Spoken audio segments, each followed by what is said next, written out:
મારું નામ મેણિયા વિનુભાઈ, ભૂપેન્દ્ર મેણિયા પ્રવીણભાઈ, લીંબડી તાલુકા પ્રમુખ, આમ આદમી પાર્ટી. હાલમાં ચાલી રહેલી તાલુકા જિલ્લા પંચાયતની ચૂંટણી અંતર્ગત પ્રદેશમાંથી સ્પષ્ટ સૂચના હોવા છતાં તાલુકા જિલ્લા પ્રમુખ મયુરભાઈ દ્વારા તાલુકાની કે જિલ્લાની ટિકિટ વહેંચણીમાં તાલુકા પ્રમુખોને કોઈ પણ સજેશન લેવામાં નથી આવ્યા, તેમજ અન્ય હોદ્દેદારોના કોઈ પણને વિશ્વાસમાં લીધા વગર મન ફાવે ત્યાં આયાતી ઉમેદવારો રાખી અને ઉમેદવાર ઊભા કરવામાં આવે છે, જેથી કરીને લીંબડી તાલુકામાં એક પણ સીટ આમ આદમી પાર્ટી જીતી શકે તેમ નથી.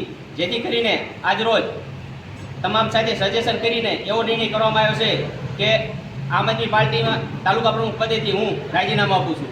તેમજ મારી સાથે અન્ય ટીમ મહામંત્રી, ઉપપ્રમુખ તેમજ પૂરી તાલુકાની જે તમામ વિવિધ હોદ્દા પર છે તે તમામે તમામ આજે રોજ રાજીનામા આપી રહ્યા છે. તેમજ આશરે 50 થી 60 કાર્યકર્તા પણ આમ આદમી પાર્ટીમાંથી આજે રાજીનામા આપી રહ્યા છે.